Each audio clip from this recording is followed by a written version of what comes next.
আমরা জীবনে হঠাৎ করে এমন কিছু সিদ্ধান্ত নিয়ে থাকি যেটার জন্য আমাদের সারা জীবন মাসুল দিতে হয়। তবে মাসুল দেওয়াটা বড় কথা নয়, নিজের জীবনটা যে নষ্ট হয়ে যাচ্ছে সেটাই হলো আমাদের কাছে বড় কথা হয়ে দাঁড়ায়। জীবনের সবকিছু ভালো মন্দ সিদ্ধান্তগুলো বাদ দিয়ে চলে এসেছি এই কষ্টের মধ্যেও বড় ভাইয়ের বিয়ে খেতে। কি আর করার, কষ্ট তো সারা জীবন থেকেই যাবে, এসব দিন তো আর দ্বিতীয়বার ফিরে পাবো না। সেই জন্য হাজার কষ্ট নিয়েও আমরা চলে এসেছি বড় ভাইয়ের বিয়ে খেতে। তো হ্যালো এভরিওয়ান, সবাই কেমন আছেন? আশা করছি সবাই ভালো আছেন। আলহামদুলিল্লাহ আমিও ভালো আছি। আজকে ছিল আমার ফুফাতো ভাইয়ের গায়ে হলুদ, সেই জন্য আমি আর আমার আপু মিলে এখানে সবকিছু রেডি করে নিচ্ছিলাম। আজকে আমরা সব বোনেরা মিলে চলে যাব ভাবিকে হলুদ দিতে। আমার বাসা একটু দূরে হওয়ার কারণে আমি একদম রেডি হয়ে চলে এসেছি। এসে তো দেখছি ডেকোরেশনের কাজ চলছে, আর এইদিকে আন্টিরা সবকিছু জোগাড় করে নিয়ে বসে আছে। এখন ডালা সাজাতে হবে আমাকে এইদিকে ডালা সাজানোর দায়িত্ব দিয়ে সবাই চলে গেছে রেডি হওয়ার জন্য। আমার পক্ষে তো এতগুলো কাজ একা একা করা সম্ভব নয়, সেই জন্য আমার আপু আমাকে হেল্প করে দিচ্ছিল।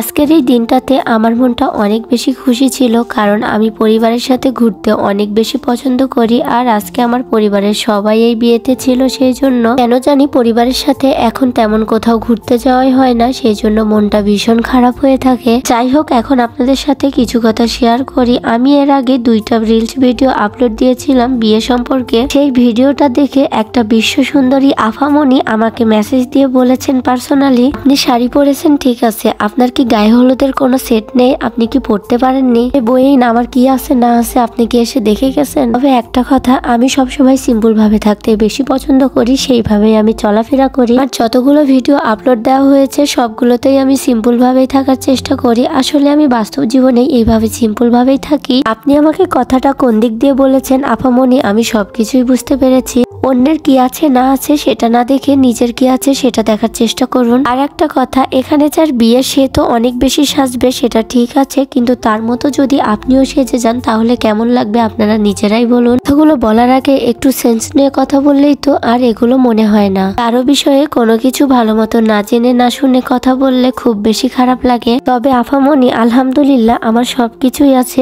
আর আমি সবসময় সিম্পল ভাবে থাকতেই পছন্দ করি। কেন জানি না আপনার মতো ভারী সাজ আমাকে সাজতে একদমই পছন্দ হয় না। আর হ্যাঁ, আমার এই সেন্সটুকু আছে বিয়ে বাড়িতে কার কেমন সাজা উচিত। একটা বিয়েতে সবচেয়ে বেশি সাজবে বউ, আর সবাইকে সিম্পল থাকা লাগবে, এটাই স্বাভাবিক। তবে এখন প্রায় অনেক বিয়েতেই দেখা যায় বউয়ের থেকেও বেশি সাজে বসে থাকে পাশের মেয়েটা। মানুষ তো এসে বুঝতেই পারে না বিয়ে কার হচ্ছে বা বউ কোনটা। আফামনি, মানুষকে কথা বলার আগে ভেবেচিন্তে একটু কথা বলবেন। যাই হোক, আপনাদের সাথে গল্প করতে করতে এইদিকে সন্ধ্যা হয়ে গেছে, আর আমরা গায়ে হলুদের জন্য বের হয়ে পড়েছি। মেয়ের বাড়ি যেহেতু কাছেই ছিল, সেই জন্য আমরা খুব তাড়াতাড়ি চলে এসেছি মেয়ের বাড়িতে।